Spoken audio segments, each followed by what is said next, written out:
রাস্তা থেকে সামনে মন্দির, নম্বর রাস্তা থেকে টানা ভিড়ের চাপ দেখুন। সকালবেলা থেকে ভিড় দেখুন,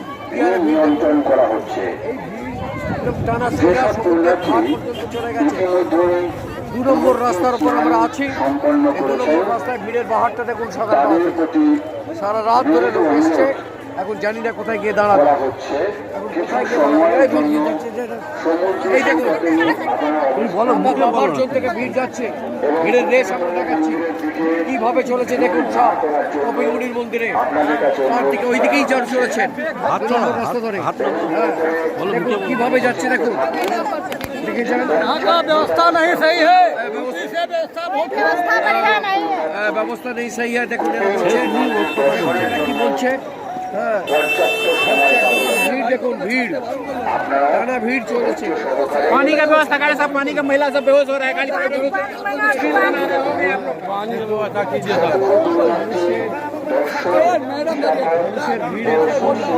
ভিড় চলেছে এইভাবে।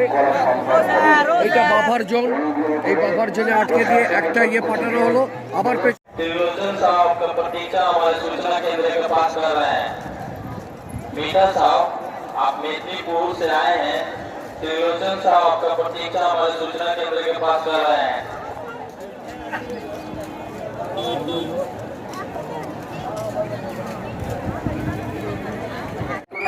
আজ 1:19 কিন্তু মকর সংক্রান্তি স্নান। তার আগে দেখা যাচ্ছে বিপুল যাত্রী চলেছে। সব চলেছে দেখে নিন সম্পূর্ণভাবে।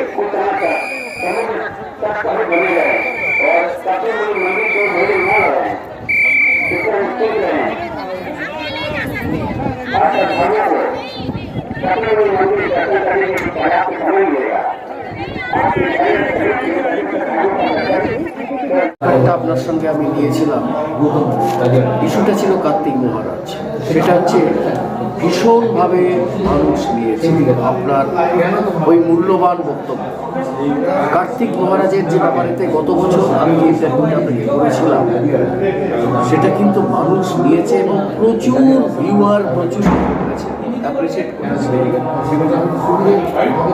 গত বছরের কথা এবছরে আমি আনছি না, সেটা এই বছরে আমি যেটা বলছি যে আজকের বাংলাদেশ, সেখানেতে যা হচ্ছে তো হচ্ছেই হিন্দুদের ওপর, কিন্তু আমাদের এই পশ্চিমবঙ্গের কিছু কিছু জেলায় সেখানেও দেখা যাচ্ছে যে হিন্দুরা রীতিমতো দেখা যাচ্ছে। তো এই যে একটা সংস্থা ইসকন, আপনি একজন বহু পুরনো একজন মানুষ, আপনি মানুষ হিসেবে বলুন যে এই ব্যাপারটা কিভাবে সলিউশনটা করা যেতে পারে। এখন এটি একটি আন্তর্জাতিক বিষয় এবং এর সঙ্গে যুক্ত রয়েছে পলিটিক্স। এসব ব্যাপারে আমরা কোনো ডিসিশন নেব না এবং কোনো মন্তব্য করব না। আমাদের মেন যেটা কাজ সেটা হচ্ছে শ্রী চৈতন্য মহাপ্রভু আচণ্ডালে হরিনাম বিতরণ করেছিলেন। সেখানে কোনো জাতি নয়, ধর্ম নয়, বর্ণ নয়, সকলকে নিয়ে তিনি এই সনাতন যে আদর্শ এবং সেখানে তাদের আধ্যাত্মিক কল্যাণের জন্য যে সমস্ত ব্যবস্থা করেছিলেন এবং সকলকে তার বিবেকবোধকে জাগ্রত করেছিলেন।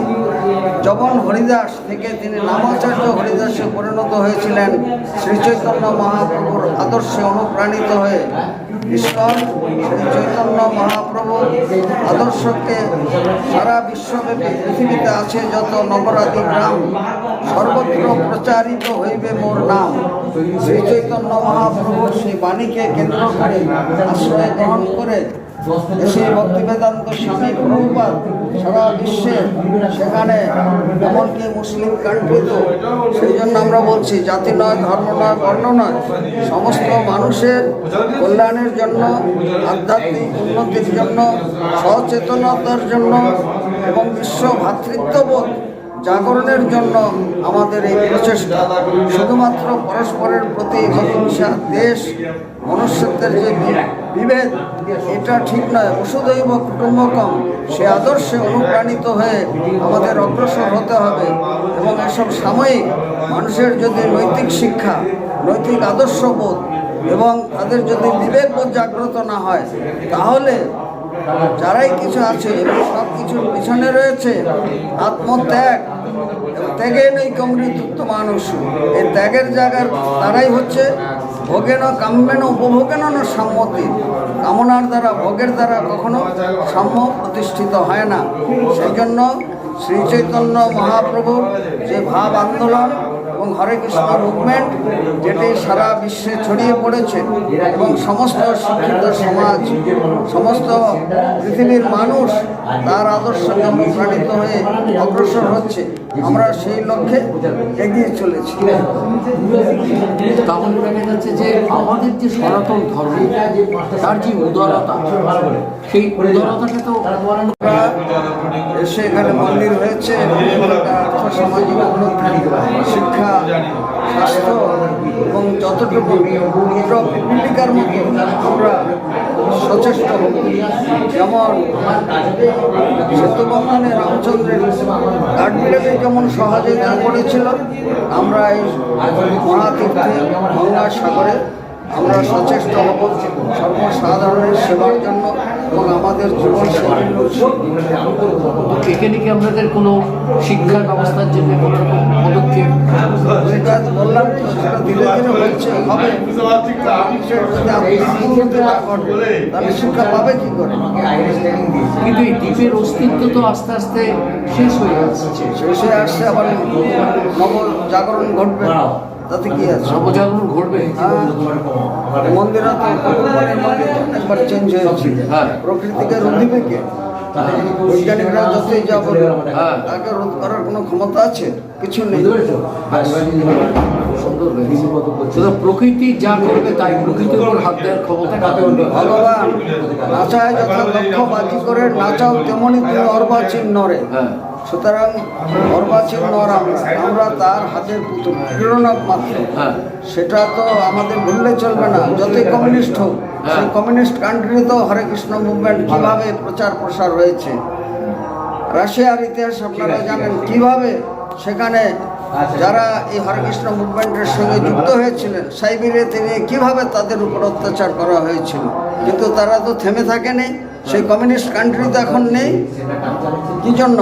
সুতরাং আমাদের যিনি প্রকৃতির স্রষ্টা, সৃষ্টি কারক, তার কাছে মাথা নত করতেই হবে। নমস্কার। নমস্কার, খুব ভালো লাগলো, ভীষণ ভালো লাগলো।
হরিনাম সংকীর্তন হচ্ছেন, ভক্তরা সব বসে আছেন এবং সমস্ত দিকে কত ডিসিপ্লিন মেনে এইভাবে এরা ভক্তরা আছেন।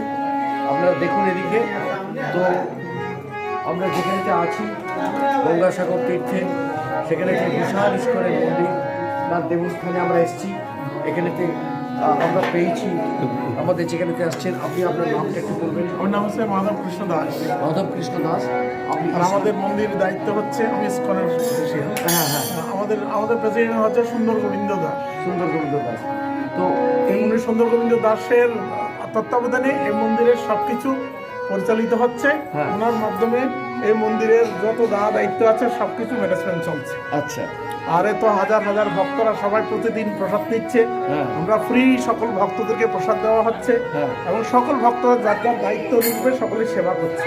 হরে এবং কৃষ্ণ নতুন হরে মন্দির যেটা হচ্ছে কৃষ্ণ সেটা ওনার দায়িত্বে সম্পাদিত হচ্ছে। আচ্ছা। কৃষ্ণ কৃষ্ণ হরে আপনি এবছরে হরে কত মোটামুটি পুণ্যার্থীদের আপনারা ব্যবস্থা করেছেন? আমরা এই বছর তো রাম রাম রাম 10,000 ভক্ত তো হবে কমসে কম। 10,000 ভক্ত এখানে ভিড় বাড়বে এবারে। হরে কৃষ্ণ হরে কৃষ্ণ সব ব্যবস্থা ডেলি কৃষ্ণ কৃষ্ণ হরে হরে ডেলি কমসে কম 10,000 ভক্ত তো হবে। সবাই প্রসাদ পাচ্ছে free, আমরা সবাই প্রসাদ পাচ্ছি। রাম রাম বাইরে যারা দর্শনার্থী, দর্শনার্থী হরে কৃষ্ণ